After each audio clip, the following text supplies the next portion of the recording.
Have you seen this? Black Christmas, I gave you my heart, but you put a knife through it. Welcome to Have You Seen This? The world's only podcast about obscure, overlooked, and misbegotten media. All discussions will be spoiler heavy. You have been warned. This show would not be possible without the support of our patrons. If you would like to support our show, join us at patreon.com/haveyouseenthis. Patrons get the show a week early, and $5 supporters also get access to our Discord. Or you can tip us at our Ko-fi. Visit the link in the show notes. Black Christmas, I gave you a call, but the very next day, I called you a cunt. Yeah, that caller really whipped himself into a frenzy. We're talking about 1974's Black Christmas. I don't know, there aren't any black people in it. Doesn't make sense. 0 stars. Well, it's funny that you say that because apparently they actually changed the title in its initial release because they were afraid people would think it was a blaxploitation movie, because this did come out in the mid-70s. Right, yeah. But then they changed it back, so I guess it wasn't a problem. But yeah, Black Christmas. I felt like we owed our listeners something good. Hell, we owed ourselves something good. Yeah. This is another one in our ongoing series on Bob Clark movies. After covering Porky's, we're just going to go through the whole oeuvre. Do you think that Bob Clark said to himself, there, I've done a movie which could be construed as feminist. Now I never have to worry about that ever again. Time to make Porky's. Yeah, that'll shut those holes up. You know, that's how Bob Clark talks. What I learned from Bob Clark is that it is unacceptable to call a woman and call her a pig cunt. But if you call a woman and ask for Mike Hunt, it's just good old-fashioned hijinks, and everybody can have a great time laughing it up at that. You see, context is everything, Jen. Yes. Yeah. So this is a classic slasher film, maybe the prototypical slasher. Yeah. It has grown significantly in reputation since its initial release because, you know, even up till now, the horror genre has been seen as somewhat disreputable. And I do have some review quotes that will bear that out. But Tim, do you first maybe want to give the audience an idea of what Black Christmas is about? Spoiler alert, the call is coming from inside the house. Whoa. That was actually fairly recent as a bit of urban folklore. That only originated in like the mid to late 60s. The stories like the babysitter and the man upstairs is like, hey, did you check on the children? And, you know, right. In terms of the calls. Yeah. So yeah, this is just set in the context of a victim-rich environment of a sorority house. A veritable chocolate box of victims. Yes. Where before you had things like caller ID and blocking calls, someone could just, you know, find your number in the white pages and call you up and make an obscene phone call. It was what people did for entertainment back before, you know, you could call, you know, you tell strangers to you know, hang themselves over the internet. Yeah, that was how people found dates back then. Yeah, and it worked. Not like the civilized times of today. By the way, I got to flame this guy. I got to call him a Nazi. Yeah, he's acting like a Nazi. What can I say? Well, that's Tim. Why are you on the site formerly known as Twitter? Ha ha ha ha. Speaking of target-rich environment, but anyway, yeah. So the twist that you find after the fact, because these girls have been getting a lot of just really disturbing phone calls, and I mean, like the sound design on them is pretty great, almost like on the level of the sound design of, say, like The Exorcist. Yeah, it isn't just like a guy like heavy breathing and using profanity and whatever. Like it gets into a whole like conversations. It's like it sounds like multiple personalities. It's like the second side of Sgt. Pepper's. You know, it gets really weird. Yeah, there's the one obscene phone caller. If he's not at the other location with a bunch of other people, he appears to be playing all these parts himself, and it's very upsetting. It's interesting you mention The Exorcist because that was a case in which a voice actor whose performance basically made a really important part of the movie went unacknowledged for quite a bit of time. I think somewhat to her discontent. I'm talking about Mercedes McCambridge, who was the voice of possessed Regan in The Exorcist. And in this case, apparently it's the actor Nick Mancuso, who would go on to other things, is like a young, kind of handsome guy who at one point was even up for the main role in Raiders of the Lost Ark. Until that would have been something. Yeah, until Spielberg picked a guy called Harrison Ford. Probably some a guy lousy carpenter. Yeah, some guy he knew who like sold weed to people. He hired his dealer. Like, I don't know, this guy's pretty chill. I could work with him. Fairy tales do come true. But yeah, like that's the genesis of the film, the Bob Genesis, if you will. Sorry, God. God, I'm just trying to get that Christmas karate miracle out of your system. I'm just haunted by all the garbage that we've watched. Why do you make us do this? I don't know. Well, like we've gotten 3-year-long subscriptions to the show. So we're stuck. Okay, I guess, we got to keep doing this. Yeah, and by the way, shouts out to those patrons. You know who you are. It means so much to me and Tim that somebody cares. Because we barely care by this point. But anyway, like I was saying, it is a rarefied audience. Like most people don't seek out the kinds of movies that we review. True. And or that we talk about. Many of you may have already seen Black Christmas, but even if you have, and particularly if you haven't, seek it out because it is a ripping yarn, in my opinion. Like rewatching it again today, I was like, God, this movie's like fucking great, like really fucking good. Like you can see why it was the template. Yeah, and it does really exist before a lot of the the horror template had been established, and it kind of like fell into its ruts and its tropes. Because it was the stagecoach of horror movies. Right, yeah, because if you looked at it now, if you looked at it with like a modern sensibility to horror, you'd find that it doesn't quite fit a lot of the like ruts that have been carved since. Like there's no like, I don't know, there's no like comic relief, like no stoner character. There isn't like the hot girl and the slutty girl and like the kind of cliches that we've become accustomed to. It's weird in that it is a drama that also has a serial killer in it. Yeah, and it's a movie in the very idea. Yeah, and it's a movie in which the characters they have problems. They're hardly perfect people, but they're not the kind of people that you're practically begging the filmmaker to hurry up and kill off. Yeah. Will you just like off this loudmouth already? Right. Like we do have a mouthy character played by Margot Kidder, but there's obviously something going on there that makes you feel a little bad for her. You're like, honey, why this like street smart, too cool for school act while also being like a functional alcoholic at the age of 20? Like what's going on there? Yeah. And it's a really great performance. And she's not even the main character. Our main character is played by the beautiful Olivia Hussey, girl with problems. She's pregnant by her fuckboy sometimes lover. Yeah, she's dating like one of the grad students there, it seems like. Yeah, and oh my God, I fucking hate this guy. Keira DeLea. Yeah. Most famously of 2001. Really good performance as the fuckboy, because this guy's got problems, but like problems in like, not like the girls have problems, like well his capital pull-out P game problems. is not good.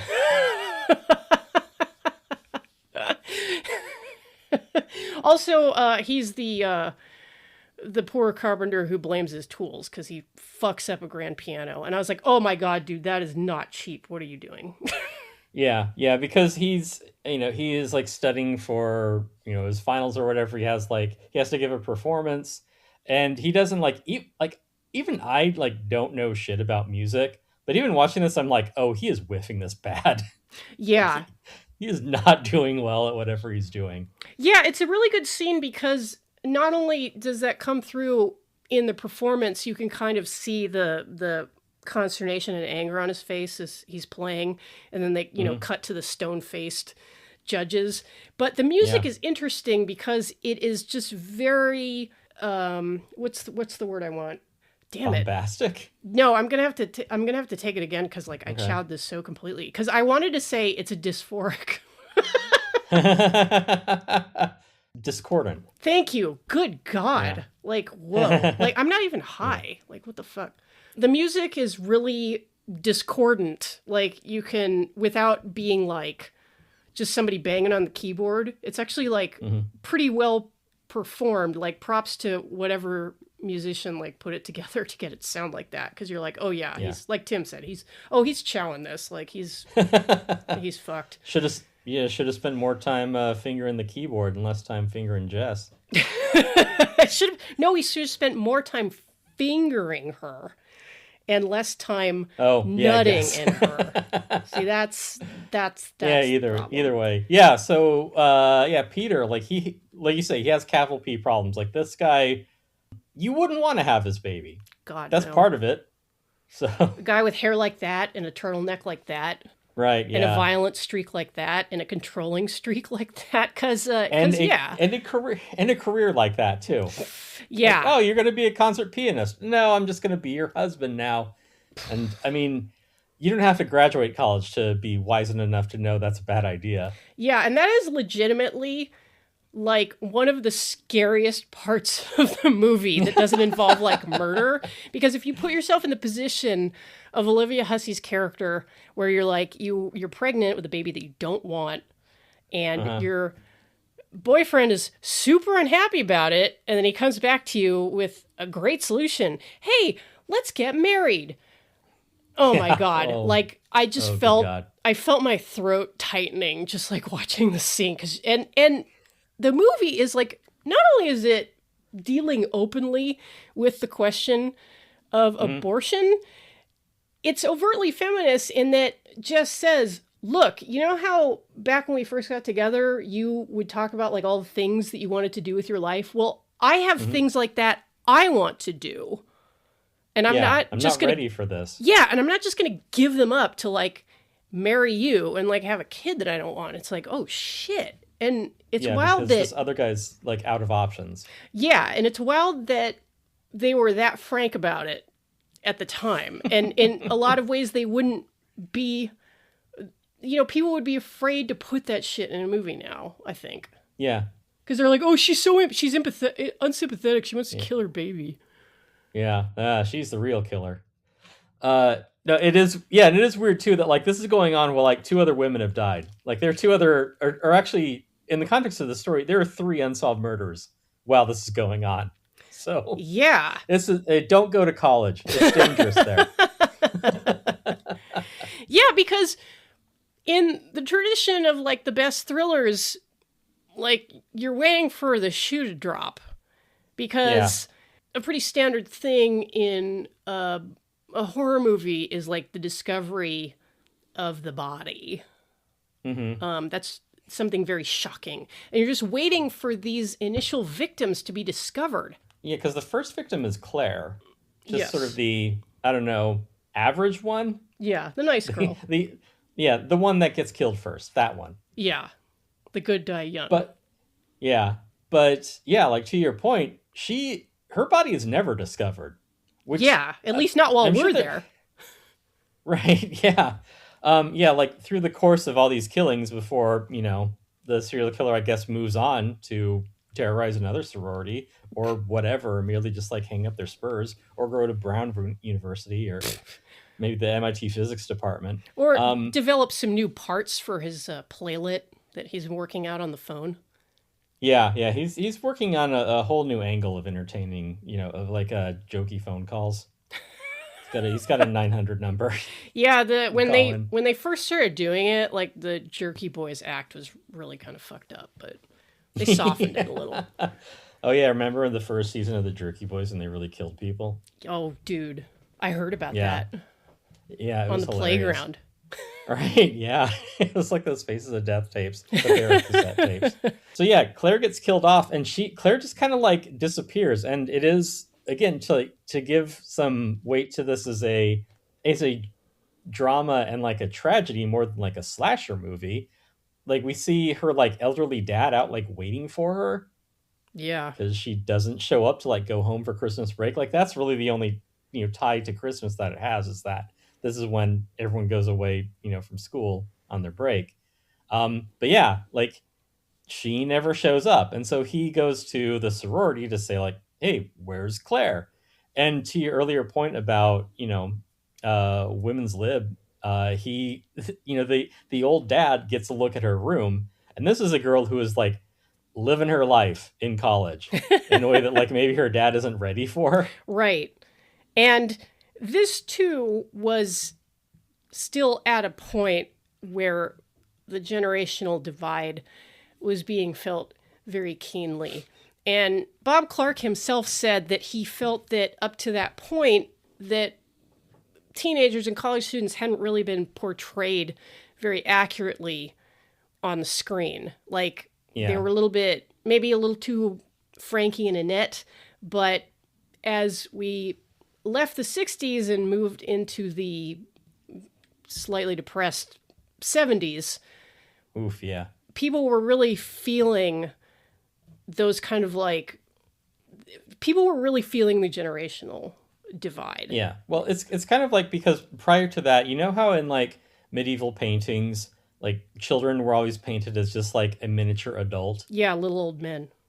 Yeah, that's kind of like the way that teenagers in like movies in the 50s were portrayed. It's like, well, they're like grown-ups, but they're just younger. Like they wear a suit and tie and they do adult responsible things, and they share the same values as their parents. It's like, no, they fucking don't.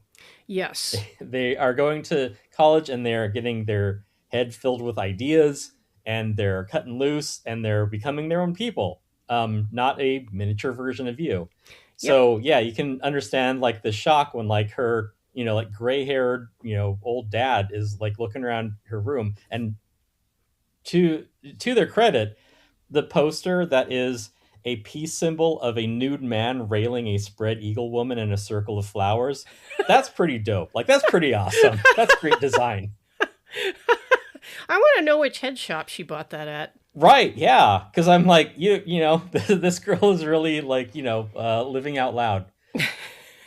Yeah, and the hell of it is that she really is like the nice, like average girl. We see her having a little bit of conflict with Margot Kidder's character, who's like kind of a loudmouth bitch, but also, quite frankly, a queen. She's very disrespectful to policemen, which is admirable. Yes.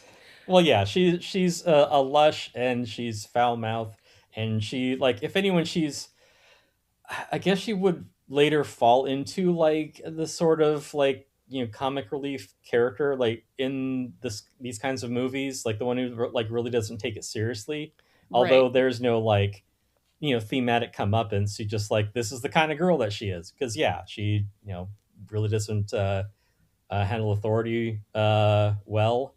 Right. Yeah, she gives the cop shit. I mean, keep in mind too that the Flatfoot that she and Claire's dad go to talk to when they're like, hey, Claire's missing. The guy's like, well, fill out this form. He's like, God, you're fucking useless. Yeah, my friend is missing. Here, do paperwork about it. Right. Yeah. Yeah. And so she kind of like is being a smartass around him, which is great. Yes. Yeah, and he's the same actor that I recognized in Porky's. I'm like, oh, it's the dumb cop from Black Christmas. Yep, he's he was the coach in the gym coach in Porky's, who informed the younger guy that what's her name is referred to as Lassie. Oh yeah. Yeah, because she makes a howling noise when she gets fucked. But how would he know that? She's the town bicycle, Tim. It's funny. But no, I'm just it doesn't. Story-wise, it doesn't make sense. Check out our Porky's episode. A very interesting contrast to the earlier work by Bob Clark. Black Christmas. Oh, I guess it was a different time. Speaking of Bob Clark, this is a thing that I didn't notice watching Black Christmas the first time, because I had seen it before. What is it with Bob Clark and scenes of people unsuccessfully trying to hold in laughter for like a really long time? Oh, yeah. Yeah. Huh. Yeah. Yeah, because like I said, Kidder, she's the likable lush. She's just disengaged from any of the like risks around her. And she's talking to the dumb cop, and he's like, "Oh, well, can I get, the number to call you?" And she's like, "Oh, yeah, because, this is back when you had like a 2-letter exchange and then 5 digits before we just switched to 7 and then 10 digits." Yeah, phone like, freakers rejoice because we have got a film for you. Yes. She's like, "Well, it's fellatio, 551234." He's like, "What?" And she's like, "Yeah, it's a new exchange, FE." Yeah, and I guess he's not familiar with the word because she's able to... I believe it. Success...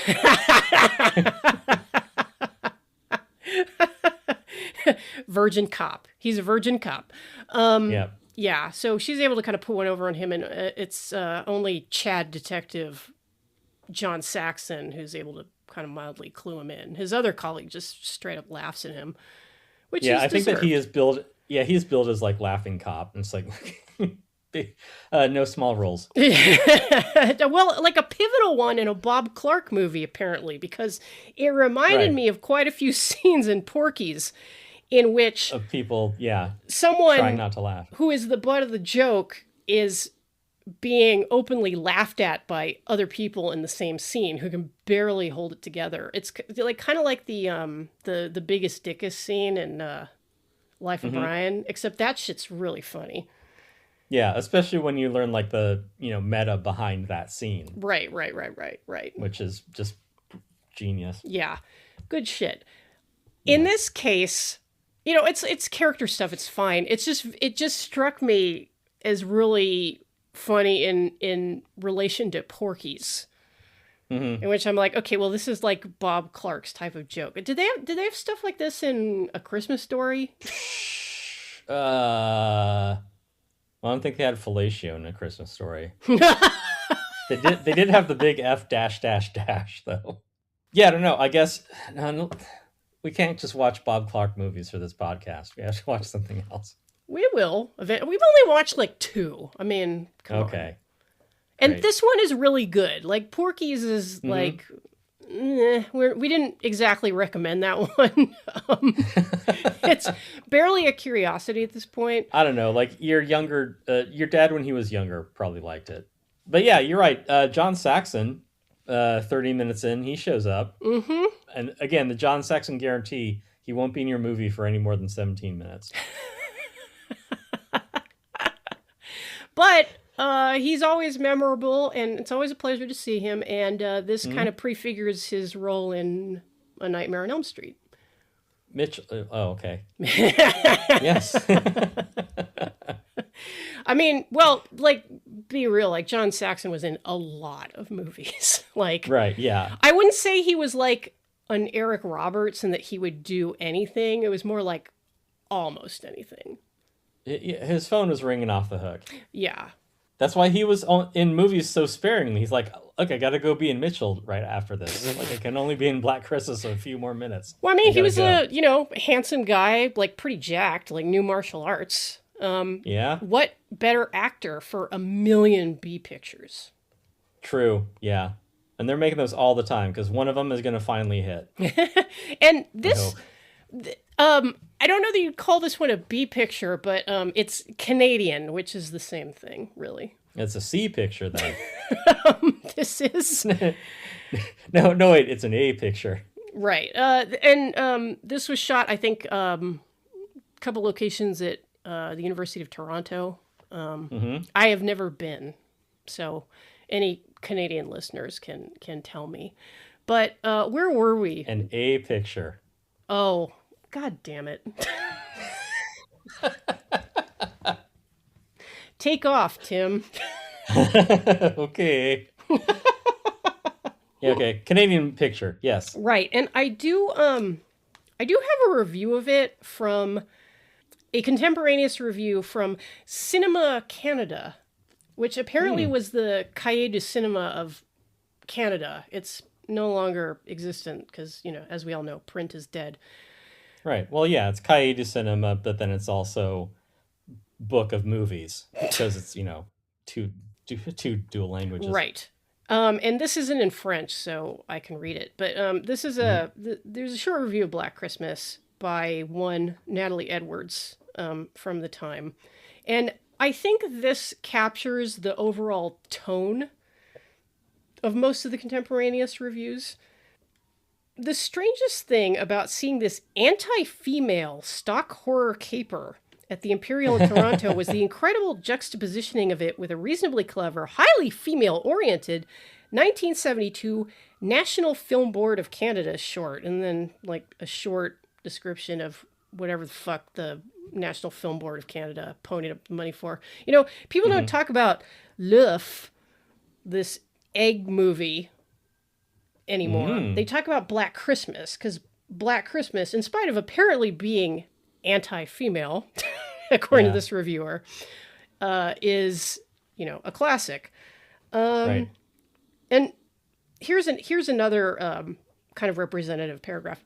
The satisfactions of a film in which upper middle class females, sharp and sexy, are terrorized and brutally or gruesomely destroyed can be easily seen to appeal to all misogynists, insecure and frustrated men, and a thwarted and denied working class who resent college kids, liberated women, intellectual and particularly artistic males, and quite possibly the expense of Christmas.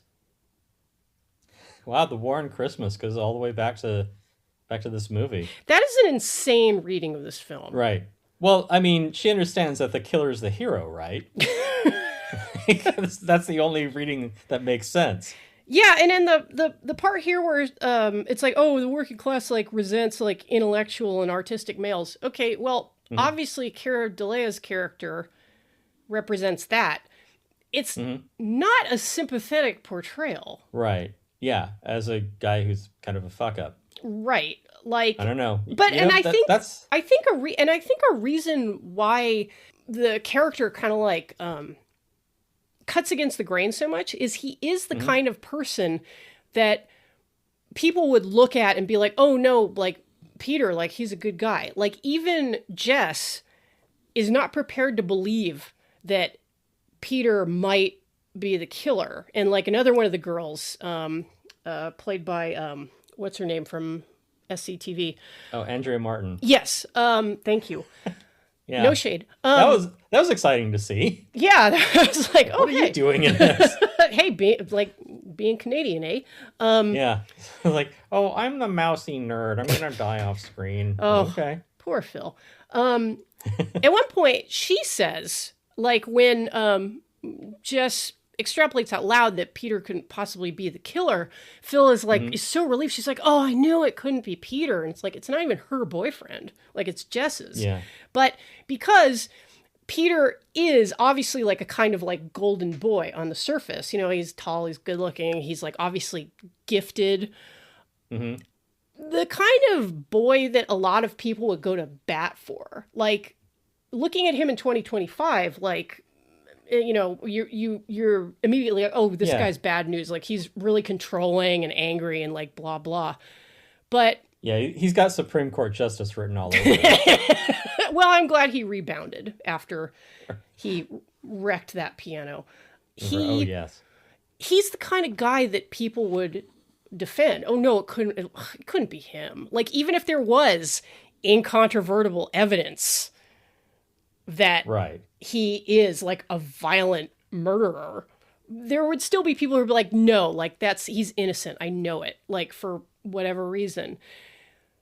And that's what makes the movie in like the tradition of the best horror, pretty subversive, because your golden boy is like is he the killer? Is he a red herring? Like, and there is like ambiguity to the movie. Certainly. It is ambiguous up until the point where Peter is killed. Yeah, but then we hear like the voices at the end, and it's like, oh wait, like who's Like, who's on the phone now? Like, what the fuck? And Right, yeah. You're left, and it is like, it's a thing which has been repeated to varying degrees of quality in horror movies since then. Kind of like I don't want to say like the downbeat ending, but like the kind of like that sort secondary, of dark, ambiguous ending. This big secondary scare of like, oh shit, like it's not over, like that kind of a thing. Yeah, the false ending, the one that has been like kind of part and parcel of like Alien franchises. Like, because that was the thing that I know, like, people got mad about the, Alien Romulus, like, kind of being like, oh, the movie should have been 20 minutes shorter. And I'm like, you mean because it had a false ending like the original Alien and Aliens did? Like, the two good ones? You're upset about that? Do people just, like, not retain memories of shit they watched anymore? Is this, like, an artifact of streaming? No, people are as dumb as they were in writing for the Canadian Cahiers du Cinema at the time. Which, again, like, to that point, like, you ungrateful holes. Like, we try and do make a feminist movie. Babe, come on. I don't like bad things happening to girls. And the other thing that strikes me about that review, not to hogpile on Natalie, not to pigpile on this cunt. Right. Not to hogpile on her, but she says something about the deaths of these girls, which are like very gruesome. The movie is like surprisingly bloodless. Right. Like, yeah, I think the only because we don't see Phil getting killed. Like, Margot Kidder's death is pretty bloody, but very arty at the same time. Right. Yes. Because she's kind of the she's like the favorite. She's the character that's like, well, we were gonna kill you off, but you just tested so well that we didn't. Except we did. Wait, what am I trying to say? I'm trying to think of like someone who kind of like steals the show. I don't know if the movie's about Luke Skywalker, she's kind of Han Solo. Speaking of the 70s movies. Everything comes back to that one weed dealer. Yeah, I know. Like, he sold weed to a lot of people in Hollywood. He's very persuasive, yes. To kind of jump off from what you're saying, like, there isn't like a lot of gore on screen. Yeah, it's nominally a slasher. It is, it has a serial killer. It's told from, their perspective in places, but it isn't like a slasher in the way that slashers are now. And even, we should mention kind of the 6 foot something William Shatner masked silent killer in the room, which is Halloween, which came out 4 years later and cast a much longer shadow in terms of the slasher like genre than Black Christmas did, unfortunately. Right. And in fact, like, some people have tried to say that Carpenter like lifted the idea for Halloween like wholesale from Bob Clark at some point. Like, oh, they were talking about like story ideas and he just like yoinked it. And Bob Clark himself is like, that's not true. Like, that Halloween was like entirely John Carpenter. Halloween was ripped off of Porky's. Like, that is cool. Yeah, and that's why Jamie Lee Curtis like howled like a dog in Halloween. Yes, it was, people thought it was weird, but no, it makes sense in context. Yeah, right. And knowing how far like a lot of the slashers of the 80s would go, and we're not saying this is a bad thing because we do enjoy our gore and gags on this show. In comparison, Black Christmas is like positively sedate, right. And I think a lot of the how like people will like, it isn't even as gory as like the Terrifier movies. It's also not as shitty, so maybe there's some kind of correlation there. Oh my god, can you imagine if Olivia Hussey had been dating Art the Clown? And he's just like, she's like telling him like, look, I'm pregnant, I'm gonna have an abortion. He's just like miming angrily at her, and she's like, will you be serious for once? Just mugging, like just squeezing the clown horn. Yeah, we also don't see any women like sawn in half vertically either in no Christmas, so no, there aren't even any boobs in this. Yeah, weird. Yeah, like how do you even do a horror slasher without slasher boobs? movie without boobs? Yeah, like the genre would get much crazier in years to come. Yeah, although like I did watch a anthology horror the other night. No, and like that was the thing, is that like they're like children like who are like burnt corpses and God. death and everything like that. Nary a side boob. And I'm like, what the fuck? Like I got angry about that. I don't know why. Just like irrationally, it's like not even like not barely a side boob in any of this. Like all of this, like we're trying to like shock and horrify you, but we're gonna show the college couple doing it out of focus in the back of the scene. I'm like, you've got to be fucking kidding me. I don't know why I got so mad about it, but I did. Like, I'm like, I see it now. I see why everyone's so mad. Do people even know why horror is a thing anymore? Yeah, exactly. Check out what R.S. Benedict's article on saying, what is it, like, everyone's gorgeous and no one's horny? How does it go? Yeah. You'll tear your hair out just being like, what is going on here? Are we missing a giant segment of like the human condition? But I digress. It's just like I'm really bad about it.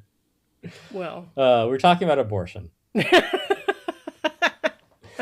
we were talking respectfully about women, about a woman's right to choose, right, to not be murdered at college.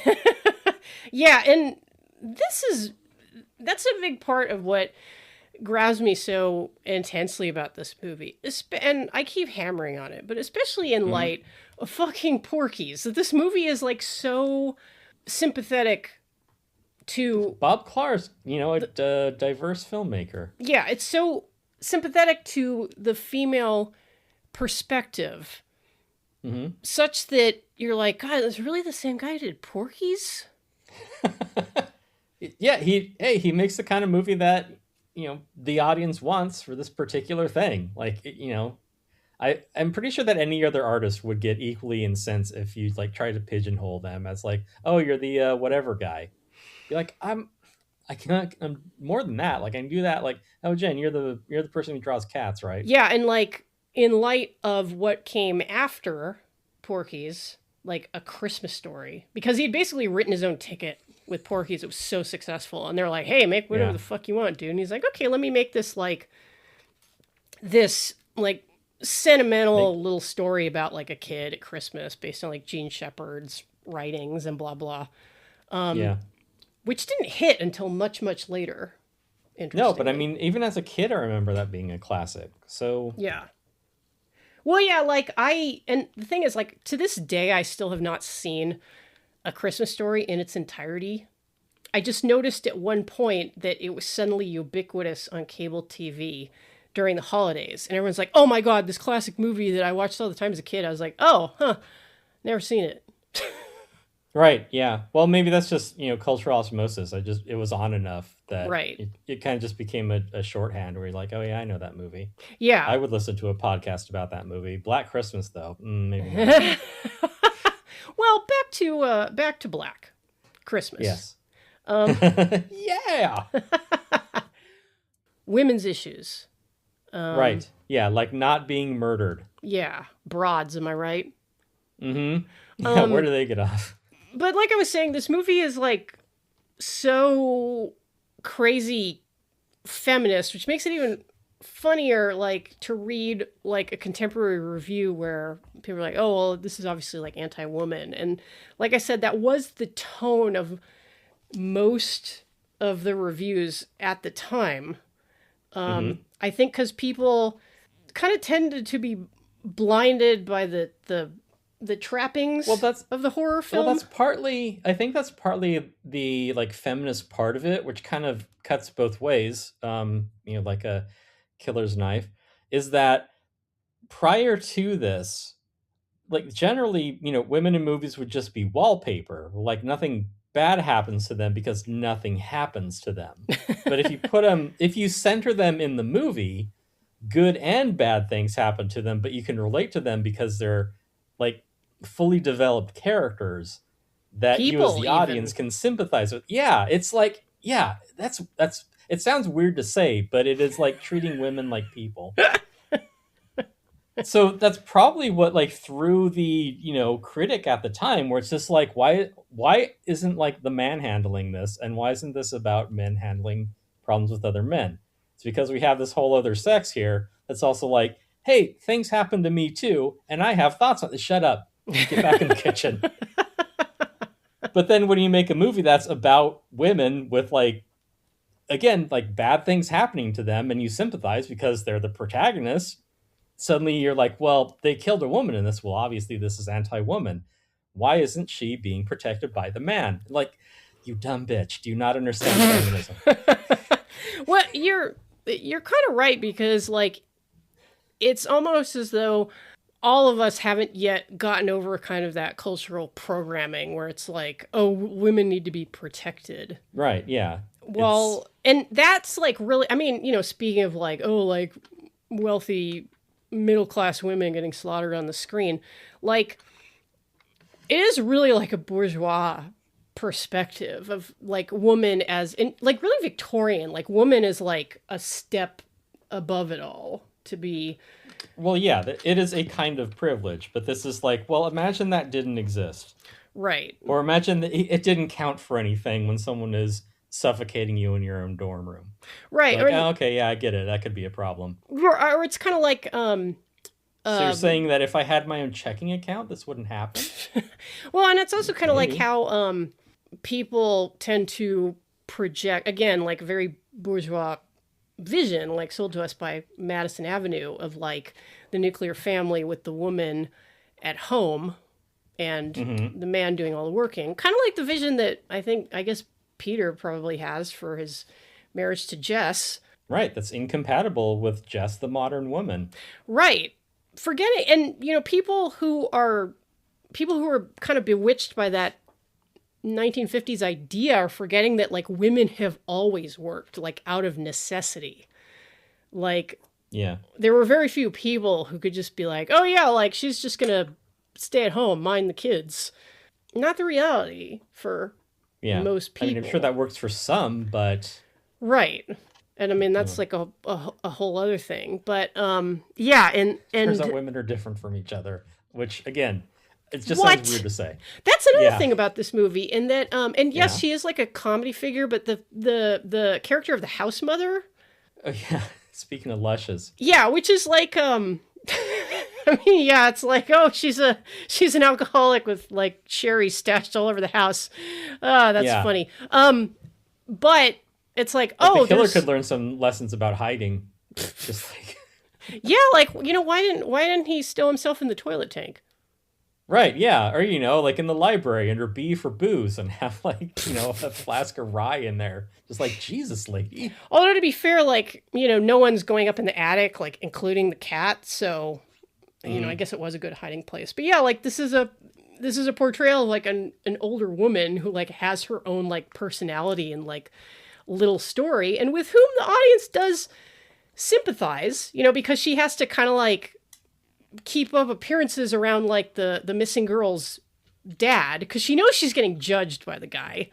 Right, yeah. Margot Kidder's character, yeah, exactly. Margot Kidder's character is more like you know, upfront and angry about it, but yeah, she's all basically like id at this point, because she does have like guilt over like getting Claire killed. She's like, well, maybe I drove Claire away, and maybe like that's why she disappeared. Also, I think I'm gonna have another whole bottle of scotch. Yeah, and also like telling like these weird obscene stories to the dad, which like I'm not sure like what she's getting at. She'd be the, like, in 2025 terms, she'd be like, hey, she'd be like shoving her phone and be like, hey, check out this video of like this turtle. Look at this turtle's penis. Isn't that wild? But as it is, she just kind of gets she's foul mouthed. She's fun. Yeah, she gets too drunk and then has to be put to bed. Yeah, forever. Poor Barb. Yeah. But Barb doesn't get killed until later on, because like you say, like the house mother, she like, you know, she gets ready for her date, you know, has a few, you know, belts before then all over the house. Right. Yeah. But yeah, then she, you know, again, like just as with Claire pursuing a cat, Claude. I wonder if that's spelled Clawed. That did occur to me as well. Yeah. But yeah, so she goes in the attic to find Claude, where Claire's body is stashed, and she gets killed too. Right. In Well, her date is like, all right, fine, I guess I'm jerking off tonight. See yourself. Yeah, and that's kind of a clever kill as well. There is a lot of really cool use of POV shots in this movie. Like right up front, we're kind of put into the killer's perspective with like the distorted wide angle lens and the heavy breathing. Yeah, because first he's checking the door, and like Margot Kidder's like, hey, someone let the door open, but he doesn't take that. He like climbs up the trellis, but he's inside the house, and we're seeing it from his perspective. Yeah, and you're like, something's wrong with this dude, and I don't think he's here just to work on the phones. Right. And we don't even know who he is. Yeah, we still don't know. And I've seen the movie more than once. We get like a cool POV kill when the house mother goes up to the attic. We swing on like what is that? Like a block and tackle? I guess it's really heavy. Yeah. Right. Yeah, I guess like maybe if you need to like hoist something into the attic. That makes sense. Yeah, she gets a block and tackle to the face. Yeah, because this is I bet Margot Kidder's character's gotten some wedding tackle to the face more than once, if you know what I mean. She knows what she wants. And right, yeah. It's another drink. That kill is interesting too, because like it is still ambiguous about who the killer is. Like we didn't see them, I think, at all when Claire is killed, and we just see like his hands when he's killing the house mother. Yeah. And it's funny because maybe funny isn't the right word. It is funny how every time there's a kill, Peter shows up immediately after. Yeah. Like the movie hates Peter, and understandably. Yeah. Fuck boy. Because it's like, you know, the house mother is killed. There's an obscene phone call to Jess, and suddenly, oh, Peter's there. Hey. Right. How are you, Jess? What did you want to tell me? Yeah, to the point where I had forgotten that the movie was that like overt with presenting Peter as like either the killer or like a red herring. Because he's definitely a red herring, but you don't really even know right until like the last few moments in the movie. That's another interesting theme of this movie is kind of like the, and I don't want to overstate it because it's like, you know, this is also how people get like true crime brain and go nuts, but like that perpetual lurking danger for women, which comes not from outside, but from within the house. It's someone you know, yeah. Right. Like women are more likely to be killed by like a romantic partner, et cetera, so... Right, so the metaphorical call is coming from inside the house. That's exactly right. And it's coming through all those like big banks of switches and shit. Yeah, which is really like the let's say the quote unquote fan of the driver in me really responds to those scenes. But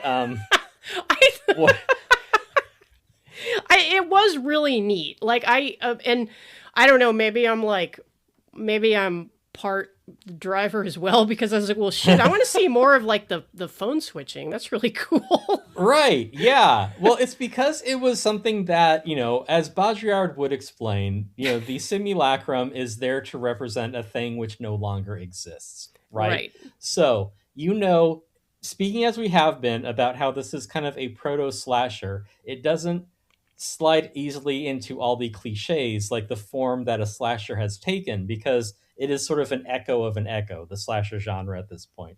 Same thing as encapsulated by the phone banks. How many times in a movie have you heard, we have to keep you talking so that we can trace the call? You don't need to do that. Calls are all done electronically. You can trace the call instantly. You don't have to keep them talking, but it is a contrivance in film to create tension in the scene based on a requirement that only existed in a time when phone banks were giant mechanical relays that someone needed to walk along and find where, like, which phone bank and which interchange the call was actually coming from. It's a thing. It's a constraint that no longer exists based on something that has since been made irrelevant through technology. But Damn. in this case, it works. It makes sense. You're like, oh, of course, there's got to be a guy like at the switching central hub or whatever. That like when the call comes, he's got to like physically walk the hallways to find the exchange where this call is coming from. And that makes sense, but people saw them like, oh, that's a cool way to build tension. I'm going to put that in my movie. Why? Because it was a cool way to build tension. Be like, but it's not based on anything anymore. Also, why aren't there any boobs in this movie? This analysis was brought to you by the Dailytism. Right? No, actually, support like... your local Ryan O'Neal driver. Bring him a transistor radio or something. He'll appreciate it. Yeah, something for him to stim with. Yeah. Yeah. That is a really good point, Tim. That's what I'm here for. Yeah, shit. Really saving my bacon. I'm just flapping my yap about women or some shit. I don't know. Like you would know the first thing about a woman. Yeah, I've never met one. I don't leave the house.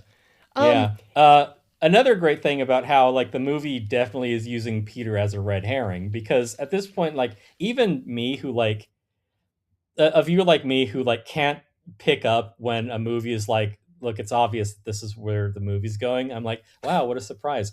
This movie is so dead set on implicating Peter that we've had a number of obscene phone calls of the guy just like the heavy breathing and like the gagging and all the voices and everything.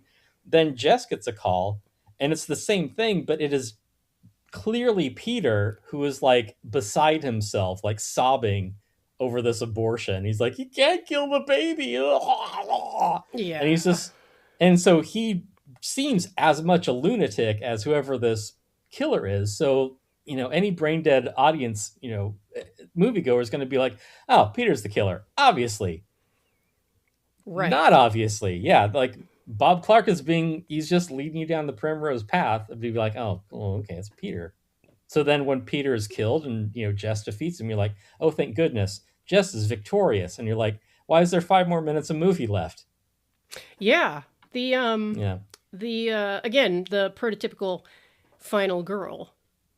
Yeah. Jess is the final girl. And although, you know what occurs to me? I was talking with my mom the other day about the movie Midnight Lace with Doris Day and Rex Harrison. Oh, yeah. And I was like, technically isn't Doris Day like the final girl in that? And what did your mom say? Well, I didn't, I don't think my mom has read Men, Women, and Chainsaws by Carol J. Clover. I think my point was basically just like, why am I not being rescued by John Gavin from scaffolding? Right, or anywhere, really.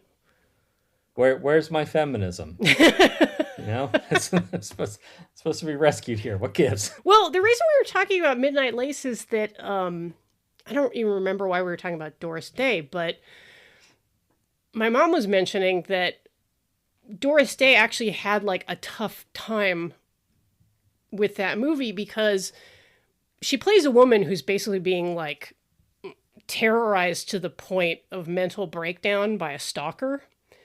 Uh-huh. And Doris Day had experienced domestic violence in her life. Like her first marriage fell apart because her husband was violent to her.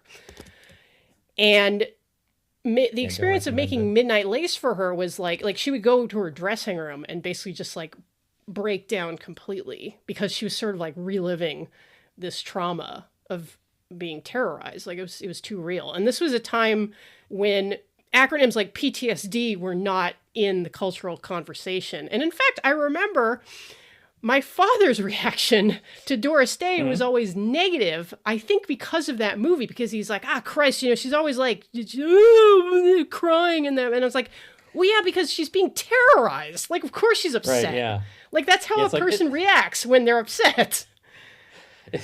Is it even a movie, though, if you aren't, like, terrorizing your main actors, though?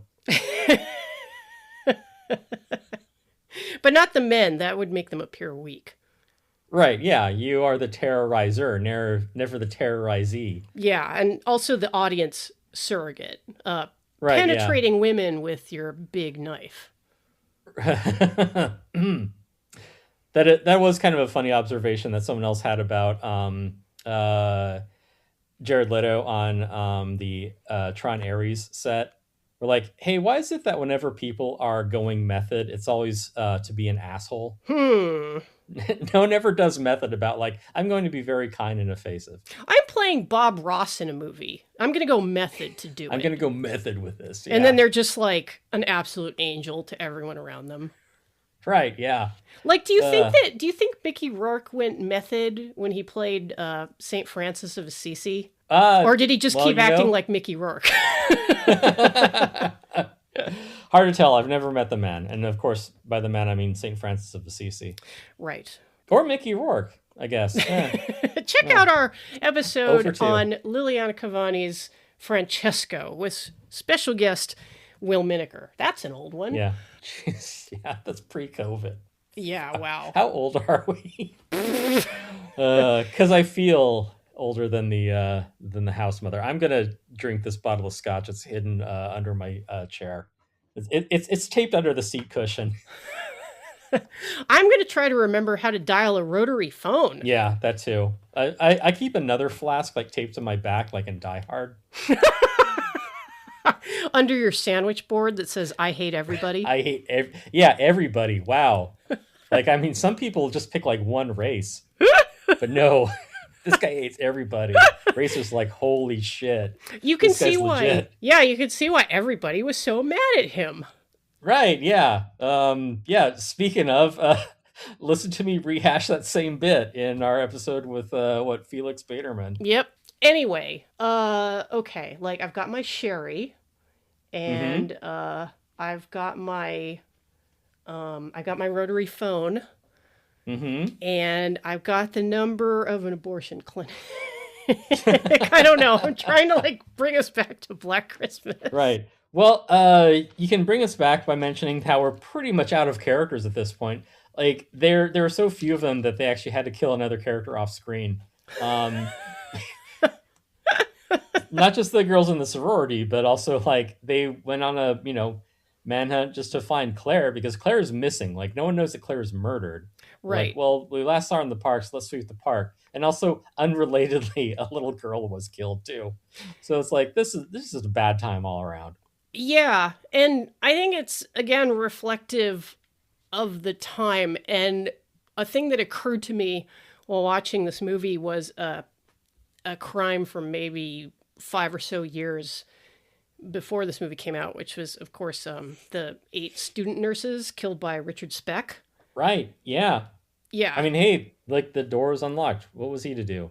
Yeah, and lately I've been watching a ton of documentaries about the Manson family. And I think like at my age, like now having like a better understanding of history, like it's hard to imagine like what a seismic shift in the public consciousness that episode must have been, because the Summer of Love was already curdling. It's pretty curdled, yeah. And then, shit, speaking of Doris Day, a guy who had beef with Doris Day's son, sent his acolytes to just kill a bunch of strangers. And, all of Los Angeles was completely terrified, understandably. Yeah, or was it like the Night Stalker just come in your window if it was open? Yeah. That was when, and the not the original Night Stalker, the 80s Night Stalker, the reboot of the Night Stalker. Right, the synthwave Night Stalker. Yeah, he was at large when my family moved to California in 1985, and I remember my mom saying she was kind of like, what the hell kind of place are we moving to? Because he was all over the state. The thing that really freaked people out about the Night Stalker was that he was killing people in Southern California, but now he's gone up north and he's killing people there. What the fuck, And this is before they'd even found the original Night Stalker, aka the East Area Rapist, the Golden State Killer. Yeah. So at one point, Margot Kidder, like her character mentions to Andrea Martin's character, it's like, none of the windows are locked in this place. yeah, it was just open season. Yeah, and speaking of famous serial killers, when Black Christmas was supposed to premiere on television, the network got a call. I forget who got in touch with the network, but it was like, some, I don't know if it was like a political figure or somebody like that. But so there's like a lot of heavy breathing and gagging. Yeah, it was some like sick fuck, somebody in public service. The station was asked, please don't show this movie because 2 co-eds have just been murdered in Florida. And those turned out to be victims of Ted Bundy. So I think culturally we were being faced with this wave of violence that we definitely weren't prepared for and could not explain. And, violence did rise steadily in the United States up until it, crested in the late 80s, early 90s. And it's been falling ever since, thankfully, even though I think we're even more fucked up than we were. But I think just no one goes outside anymore. That's how you get the murder rate down. Yeah, and I think what this movie is representative of is that uneasy melding of like a burgeoning youth culture with like a knowledge of like how dangerous the modern world really can be. And some people never really recovered from that, like your mom. Boomers. Yeah. Oof. That's why you see, and represented by Claire's father, who is just like, and it's actually like a pretty funny character and performance because the guy doesn't say a lot. He is just terminally scandalized by everything going on in the sorority house. This old fossil, yeah. Margot Kidder telling him that a turtle can fuck for 3 days. I really want to know where she learned that, because it's not like you can go... HarperCollins, I don't know. Yeah, like you can't go on the internet and read that. Well, maybe... She's taking biology? She is the quintessential case of the person who reads Playboy for the articles. I don't know. You're right, because right before she gets off the couch, you see she's got like a centerfold like spread out on her lap. It's like, okay, like getting some grooming tips or something. Like, what? I guess these girls are fun. Yeah, this is what happens when you let women into college, and they start getting ideas. Yeah, I mean, yeah, and they're killed for it. The movie really encapsulates the feeling of the time where you had like generational clash and like the knowledge that the world could be a pretty ugly place, and it was becoming uglier in ways that we could barely begin to grasp. Right. And those two things like kind of sat really uneasily with people. And I think it's easy to forget like how, and it's something I've noticed like as a late generation Xer. Don't write in. I'm not proud of it. But as a consequence of birth, we drank from the hose and we got lead poisoning. Right. we deserve like all the shit that we get for being assholes, because good God, I'm so ashamed of my generation. Anyway, like I won't even say you're one of the good ones. God, no. Today, I was thinking, the expression which has taken hold recently, to glaze someone? Maybe not in the context you're thinking. Well, but that's the thing, is that today I saw somebody post a video of Ben Shapiro, like, accusing people of, quote-unquote, glazing Tucker Carlson. And I'm like, Oh, I would not like to see that. Does this little midget freak know that he's basically talking about, like, bukkake? Like, and that is how much the culture has shifted, that these, like, pornographic idioms have trickled into wide usage. And I think that's why, like, Margot Kidder's character is, like, so shocking in the movie. Like, and she's shocking by today's standards. Like, by, like, the standards of 1974. Like, Yeah, if you had a character who just like only spoke in memes. God, do you know how she would have been just like the queen of 2012 Twitter?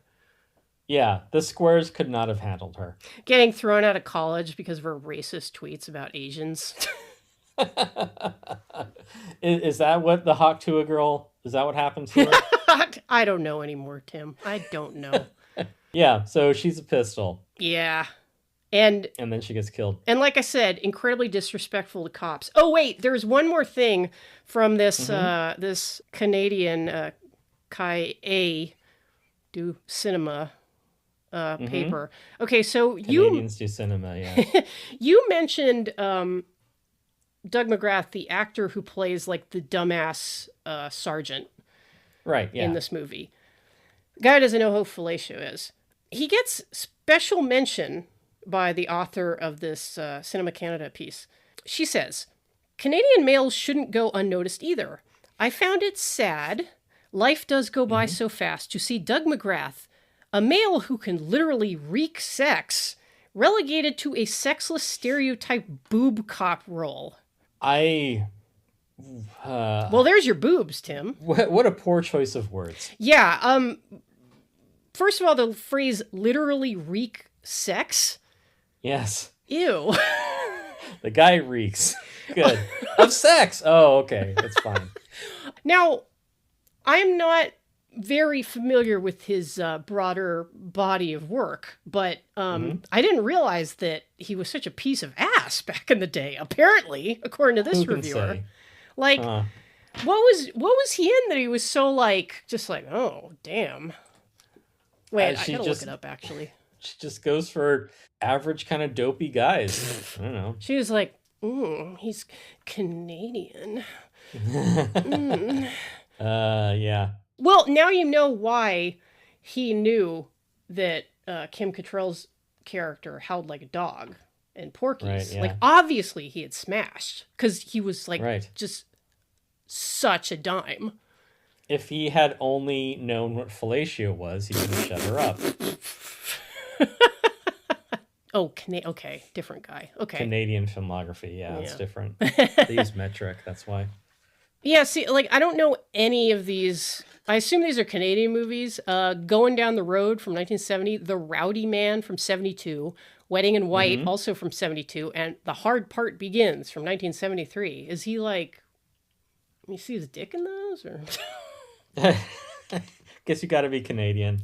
Yeah, but anyway, it's weird to be writing for a movie magazine and be pissed off when you see an actor showing range. I'm just saying. That's how I always get. Yeah, because I'm like, why are the women not just seen and not heard? And where are all the sexy dudes? Yeah, and excuse me, but John Saxon is right there. He's a good-looking guy. There's that too. Yeah. He's like, just outclassed by Saxon. What can I say? Oh, hey, Doug McGrath played Adolf Hitler in The Return of Captain Invincible. Oh, that's why she thought he was so sexy.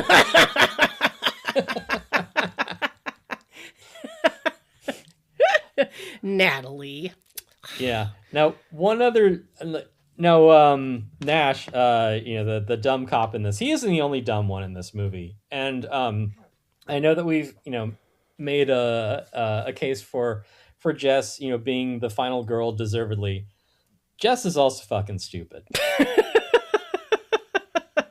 Dumber than Nash, because as I spoiled at the top of the episode, a 60s, 70s, okay, a very old joke, more than 40 years ago. I'm gonna put my head in the oven. So easy there, Sylvia Plath. Right, yeah. I'm the Ted Hughes of this podcast, driving you to madness and eventual suicide. Right, yeah. No, so as spoiled in the beginning of the episode, the call's coming from the inside the house. Finally, the guy is able to find the exchange where the call is coming from. And the cops have been pretty useless. Like, John Saxon is just like at his, at the end of his patience. Like, he's going to the conservatory to try to find Peter because he thinks Peter did it. He's waiting in the car outside the sorority house where, the cops are like, hey, the call's coming from, such and such number. And he's like, that's where the call's going to. He's like, why do you guys keep screwing this up? And he's like, no, the call is going there, but it's coming from there as well. It's like the second line from inside the house. And they explain, and they're like, oh, okay, the killer's inside the house. So John Saxon tells Nash, the dumb cop, he's like, okay, like, tell her, the calls are coming from inside the house. Call the girl and warn her, just tell her, leave the house. Also, he adds, fuck this up and I'll kill you, which I think is fun. And it sucks for Nash's character, too, because what happens? Nash does, to his credit, he does exactly what John Saxon's character tells him to do. He calls up Jess, she answers the phone, he says, do exactly what I say, no questions. Put down the phone and go directly outside. Mm-hmm. So he says, do exactly as I say, no questions. She says, why? What's wrong? Like, I will go over there and kill you myself. What did I just say? What is she, Pervy do the exactly clown? as I say, no questions. She says, why? What's wrong? He says, the killer's inside the house. And she's like, the killer's inside the house. Put down the phone, walk out the front door, and get in the police car. And she's like, okay, well, first let me go upstairs and get Phil and the other dead girl. And just like... Well, it is... Jess. It is because of the fact that she is concerned for her friends who are ostensibly vulnerable and asleep when actually they're dead, but she doesn't know that. He couldn't have laid it out more clearly. Like, someone as stupid as Nash could have known to follow that. But he's like, put down the phone, don't ask any questions, and walk outside. Why? What's wrong? Let me go check on Phil and Barbara. Just like, okay, look, just go. I don't care what happens to you now. Just go get your throat slashed, whatever. You're too stupid to live. Well, yeah, and then we get the culmination of the film, which is Jess finds herself stalked by Peter, who eventually finds her, and et cetera, at the end. Well, yeah, she freaks out thinking that Peter's the killer, and maybe he is. But, he's probably not a good guy, no matter what. Right, yeah. So she, beats him to death with a fire poker off screen. We find that Peter's dead. She's alive.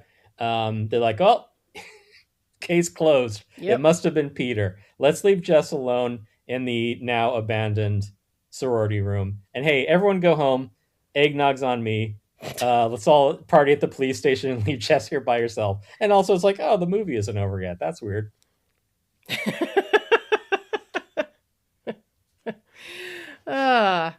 She's sedated. She'll be fine. She'll be fine. The sedated, traumatized woman who just had to kill her boyfriend. Yeah. And yeah, so as a treat, we still get to kind of walk around in first-person perspective of the upstairs of the sorority house, which is a little unusual. Especially because, we still hear like the murmuring of an insane person. Yeah. And there's like this kind of discordant harp sting every time they show like the empty room where a girl was murdered. Right. But it probably doesn't mean anything. Yeah. And then you're like, wait, did the cops ever find those bodies? They found Peter and Peter did it. Let's all go home. Wait, so I assume that they found, obviously they find Peter dead because he's with Jess, but yeah, I guess they found Phyllis and Barb. Yeah. But they haven't yet gone up to the attic. No. So... Well, no, that's where the killer is. Like, they aren't stupid. They get killed if they go up there. They got to the front door and they're like, wait a minute, that's just what you would want. yeah, exactly. Let's go back to the police station where it's safe. Yeah. So, It's like they're my players playing Traveler. There, I had to work that in. That's a trope of Have You Seen This? Tim complaining about his Traveler characters who don't listen to the show because they don't appreciate culture. There's adventure ahead. Quick, throw it into reverse. Let's get out of here. Something interesting might happen. We might be forced to make a difficult decision that might reveal character. Well, Black Christmas is if it's last I checked, it was on streaming. It tends to pop up pretty readily. It's a Yeah, it's not well regarded enough to be exclusive. it's a popular It's, you know, it's a popular favorite. More people are getting hip to it. So yes. check it out. Because they love seeing college women get killed. That's exactly right. And they're like, "Oh man, if those women are like middle to upper middle class, like Oh, good shit. You don't even have it's to put over. tits Yeah. in the movie at that point, frankly." right. That's the real porn. Yeah. This has been the Feminist Film Podcast. Have you seen this? Where we sometimes let a woman speak. Well, do we have anything else that we want or need to say about Black Christmas? Yeah, because people say, oh, you know, Halloween casts a long shadow about slasher movies, but I disagree. Because if, say, you've watched, oh, I don't know, The Last Slumber Party, Oh, you God. notice that a lot of those tropes as established in Black Christmas get reused to very poor effect in this shot on video. Well, I don't want to say horror, but It's horrible. yeah, shot on video horrible. There it is. It's well, and that's the point where it becomes like a copy of a copy. Right, yeah. Like there are jumps there, like the jump scare outside the window, a person getting killed in the closet, and like a cat being like popping out of that. The ambiguity of the killer just absolutely fumbled by The Last Slumber Party. A movie that has driven us quite mad. Right, yeah. But yeah, you can see that. We haven't even watched it for the show. Yeah, we watched it out of pure enjoyment. It was its own reward. But yeah, that's like if someone didn't write down a script, but just like remembered or like had seen Black Christmas like a week ago, and it's like, I can make that movie. Now that is a feminist movie, if I've ever seen one. Right? Yeah, it's got just 3 unlikable harpies in it. Yeah, who are homophobic. Right? Yeah. Like, imagine if Olivia Hussey had called Keira DeLea's character a faggot. Like Patty Duke in The Valley of the Dolls. Thank you for listening. If you enjoyed this episode, you can show your support by going to patreon.com/haveyouseenthis and make a pledge at the $2 or $5 tier. $5 a month gets the latest episode before everyone else, plus access to our Discord, where we're always arguing about movies. If you'd like to give us a tip, our Ko-Fi link is in the show notes. Anyway, if you want to see Olivia Hussey's tits, you have to watch Romeo and Juliet in high school.